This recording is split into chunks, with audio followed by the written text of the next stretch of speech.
Hello and welcome to part 3. Now, as you can see, I've kind of got the gearbox, well, it's kind of in place. But yeah, so this is just going to take an awful lot of wiggling and moving, and most I'll be swearing, so there's no point in me filming this until I actually get it in. I have to basically still turn it because it's I'm trying to get this to clear the subframe and then turn it once it's in. So it's just going to be a bit of messing around, a bit of turning. As soon as I get it back in place, we'll turn the camera on then. One thing I forgot to say on the last video is before you put the gearbox in, make sure you clean completely inside the gearbox, because there was a load on this particular case with the clutch blowing up. There was a load of little bits. The last thing you want to do is let them into the new clutch. So as soon as I get this together, we'll turn the camera back on, and hopefully, yeah, it won't take me too long. So as you can see, I've got the gearbox more or less in line, in the sense of it's more or less at the right angle. It just needs to be located, the splines need to be located into the clutch. That's where it can be quite tricky. You've also got to remember, make sure you have no wires or no pipes trapped between the gearbox and the engine, because obviously, especially wires, you can cut them. The gearbox will go back, and when you actually screw in the bolts, it can obviously cut them. Also, you have to remember is you have little locating studs as well. Sometimes they stay in the gearbox, sometimes they stay in the engine. It doesn't really matter, but obviously you need to get them lined up, otherwise it won't go in. This is just going to take, now it's only a couple of inches I need to move it on. It's just going to take a lot of wiggling, and it should literally just pop in, line up, put a couple of bolts, and yeah, kind of as simple as that, really. Hopefully it's coming through what I'm trying to get across on camera. It's just with certain jobs like this, it's very tight, so it's very hard for me to get everything on camera. But hopefully you get an idea. Right, about 4 billion hours later, I finally got the gearbox in. Literally, sometimes you could have a gearbox in seconds, and sometimes you could have it in 2 hours. It just depends on how many people are here, just depends on a few things. But anyway, this one's in. Now, there's a couple of things that is very, very important you do. Never ever fully tighten one bolt. I've put in 4 bolts. I've put in this one, this one, this one, and one just along the side here. Never fully tighten one bolt, because you don't know if you've exactly got everything lined up. And never tighten a bolt to bring the gearbox together, because that means you haven't got something lined up. If you've got, say, an inch gap here and you screw this bolt in and you keep screwing it in, you see the gearbox coming in, there's potentially you could do damage to something, and you could do a lot of damage. If something's not lined up and you force it in, well then you're going to just do a hell of a lot of damage. So don't do that. Get all the gearbox bolts in first before you tighten any of them. What we also need to do now is, as quick as we can, I've obviously got the engine supported with my spidery gadget thing. I don't know the exact name for it. There is a proper name for it, but anyway. And my gearbox stand. If I take the gearbox stand, my engine support is taking all the weight, which is okay, but I prefer not to be that way. So what I like to do is get all the bolts in and then put on the top engine mount, which is here, the gearbox mount, get that on first, so then it's supporting itself and it's not going to do any damage to anything. What I'm going to do is I'm going to let this down on the floor as far as I can.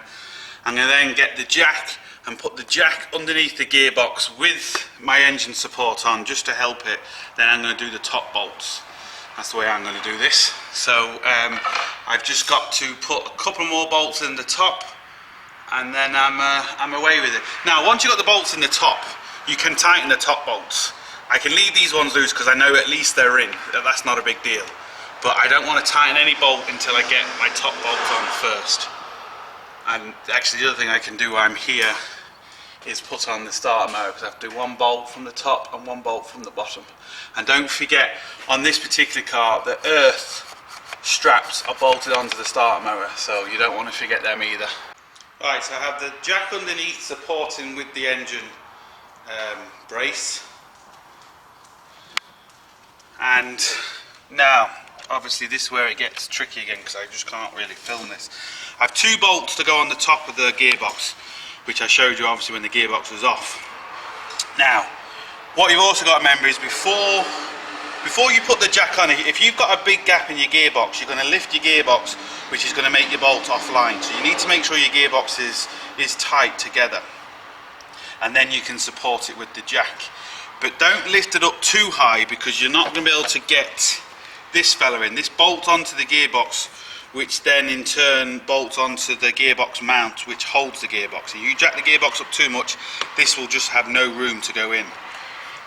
So I've also put on the starter motor. Again, it's not tight, it's right down here, you're not going to be able to see it. Just 2 bolts. So I'm going to put the 2 top engine bolts in, which are just over there. You can see, so they need to go in. Once they're in, I can then tighten up all the bolts and I can put on my top engine mount, and then I can take all my supports off. Sorted. Right, so basically what I've done is I have tightened the 2 bolts, which you can't see. I have tightened the 2 bolts on the bottom. The other gearbox bolts are loose, but that's not a big deal. I've also tightened the top starter motor bolt, and I've also clipped in the clutch cylinder. Again, I just unfortunately can't really show you. Right, I got a bit of light on the old situation, see if we can see. So that pipe there, which you can see, is the cylinder, or the fluid to the clutch cylinder. I've also put the connection on, as you can see there, oh God, there as well, and the 2 bolts. There's just no way I can show you them. But now what I want to do is I want to get this gearbox connected. As you can see, there is a 2-inch gap between the gearbox mount and the gearbox. Now again, same as the gearbox, you don't want to put the bolt down and screw it in and force the gearbox up through the bolt, because it's only alley and you will strip the threads in a matter of seconds. So all I'm going to do is, I'm going to try and do it as I'm filming, I'm just going to jack up the jack. As you can see, the engine is lifting and the gearbox is lifting until we get right to the top. Hopefully this is coming through. Enough room so I can get the bolts in just by hand. It's not in, slightly out of the line. There's nothing to worry about yet, so I just need to keep jacking it up. Hopefully it might just pull itself in. So you can see bolts are climbing now. We're at the top. We're not quite in line. So all I'm going to have to do, again, I've only got 2 hands, so I'm going to have to put the camera down and just have to rock the engine just till I get everything to line up, screw them in by hand then, and we will be sorted. Right, so they're all in now, which is good, and you want to make sure you tighten them by hand. Do not use an air gun, because you will just damage the threads. So I need to jack it up now, take off the engine support underneath, because now it is supporting itself. I haven't got the middle mount on, but I mean the engine and gearbox now will support itself, doesn't need any help from me. So let's get her up in the air. Right, we are getting there. So the gearbox is now all in, all the bolts are tight. It's a good thing just to go around making sure obviously all your bolts are tight. The top mount's in, but the back mount isn't in. So as you can see, the engine's going to rock, but as soon as we put the back mount in, that isn't an issue. So what I'm going to do now is stick in the drives. Now, you need to grease these drives, and it's also good just to double check that your splines inside there, your splines are okay, because these cups, these cup and splines do give problems in these. Same as the Volkswagen, same as the Ford, they all do give problems, so you want to check that. Just make sure the splines are good. And then put on the other drive shaft, which is there. So what I'm going to do first is I'm going to just, see there was 2 bolts here, and this just slots straight into the slot. I didn't disconnect this one here because I didn't have to, lucky enough. So I'm just going to basically put the 2 10mm bolts, well no, the 13mm bolts, 2 13mm bolts back in there, slide the cup in, put the 2 bolts on the wishbone. And that's it. Well, that's it for one side. So, as you can see, I've now just popped the drive shaft in, 2 13mm bolts that hold the actual bearing in for the drive shaft. Then I've got these two bolts, and I think there were 21s, I can't remember now exactly, for the wishbone. So you just got to line them up, which can be a bit tricky. A couple of taps of the hammer normally does the job. Back ones, on the other hand, are always a lot harder. But I was lucky with that now. So, screw them in as far as you can by hand first. Can you see them two bolts there? Yeah, kind of. Yeah. You see them, yeah? Yeah. So, two 13 bolts, two 13 mils there. I think they were 21s.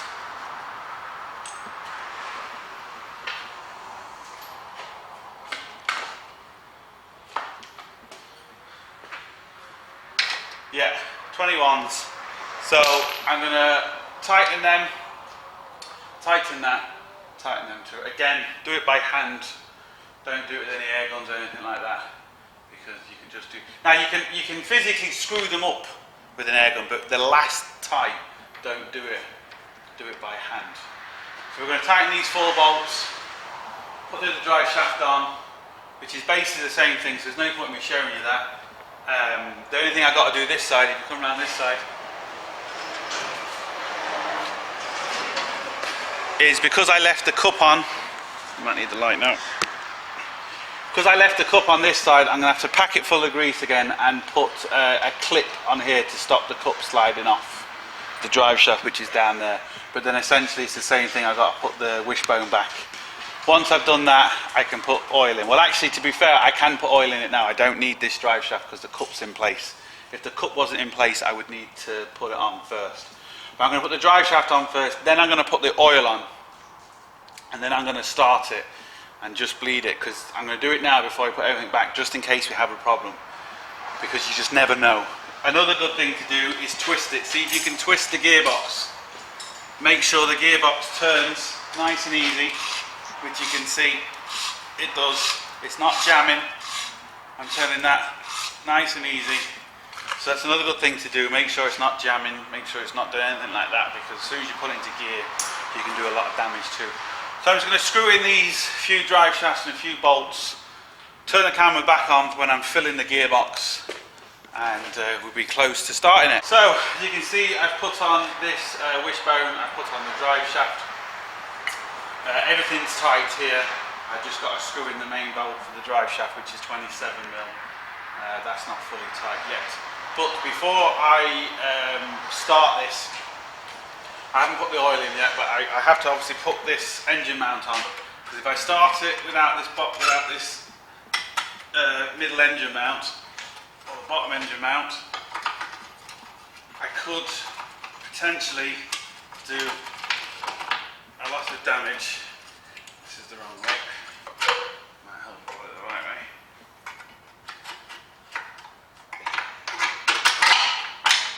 And the reason is because obviously the engine can rock. So if I put it in gear and have it spinning, the engine can rock and the drive shaft can pop out, and I can just break everything around me.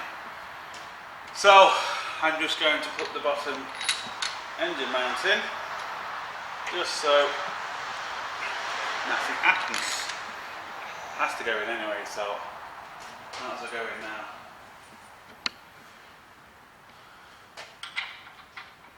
I think there are 18 memory serves. So again, you're only going into alley, so you don't want to screw these in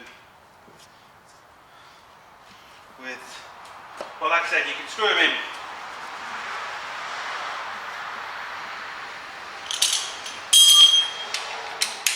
And use a ratchet, an air ratchet. Now this is not an impact ratchet. I'm not going to fully tighten this. This is quite weak as a air ratchet goes, but I'll be okay to physically put them close.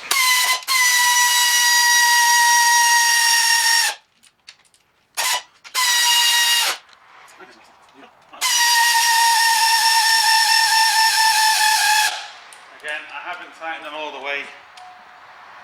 I'll do that by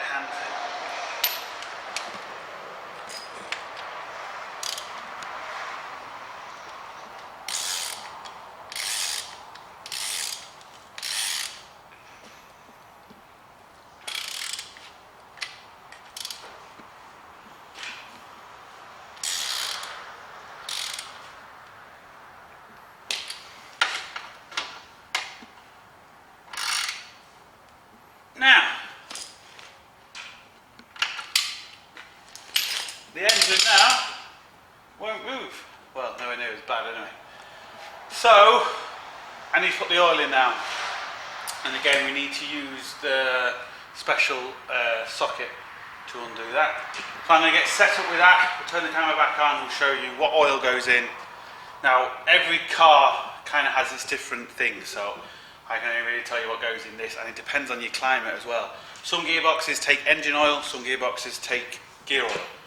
Some gearboxes take different gear oil, it just depends. So we're going to get that sorted now.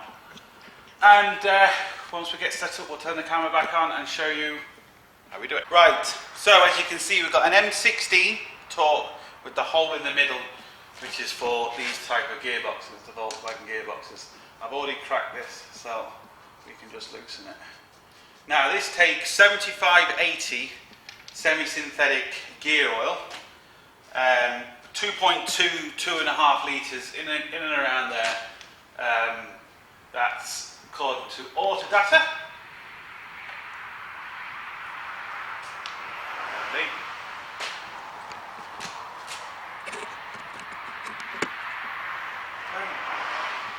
think that's supposed to be there. Now I think I can see a cog that looks like it's come loose. It's hard to see. It might have to be there, but there's a chance this gearbox could be gone. Maybe when the clutch went, it could have done some damage. I don't know. Anyway, we're going to have to fill it and find out. The way I'm going to do it is use this electric pump because it saves a hell of a lot of time. So, simple enough, put the stick or the tube in there. We've got the gear oil here, we've got a battery, just turn on the pump and let it spin.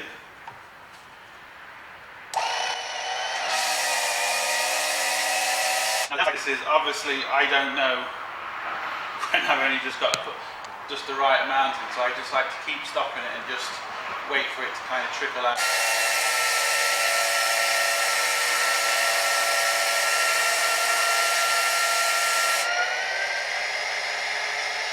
Whoa. Oh, well, they're empty anyway. Yep. Right, I'm going to need a little bit more on the looks of that, unless we are, I can feel it. We're okay. That was just literally enough. See, nice shiny new oil, but anyway. Right, so that's okay there now, but I don't know if we've got a problem with the gearbox. That gear looks to be, I don't know. I'm hoping I'm wrong, I really do, because I don't want to be taking this gearbox off again. Definitely don't. Hopefully we're going to be alright and that's supposed to be there. I don't know. We'll soon find out in a few minutes though, because this will either start and go into gear or it'll go bang. But the problem is it could damage the new clutch, and looking at the clutch, this could have been a problem. It could have been the gearbox that failed which broke the clutch. I don't know. Well, it's definitely broken half.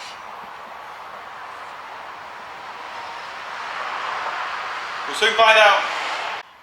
What planet were these people on when they were designing this?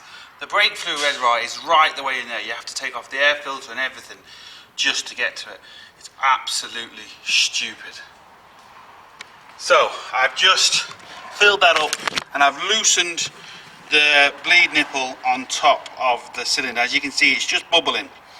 Now I'm going to let this pressure bleed itself, or gravity bleed itself. So basically I'm just going to let gravity do the work for me. It'll get me some sort of pedal just so I can test it. You do need to bleed it, you know, with someone by pumping the pedal, but we'll do that a bit later. But all I'm worried about now is just getting to see if there's a problem with this gearbox. See, we're still getting a few bubbles, and hopefully there's no problem, and hopefully if there is, it's not going to blow up my new clutch. Not good, it's not good at the minute. Right, that looks to be no more air coming through there, so I can knock that off now. Just turn that 9mm, right. And let's see what happens now. This could go bang. Now all I've done for this is just quickly put them connections back and just quickly put the battery there. It's not permanent, but it just should hopefully be good enough for what I need to do. A bit more fluid in there maybe, do we? No, we're okay. Now fingers crossed. I'm going to film this. Maybe I regret this.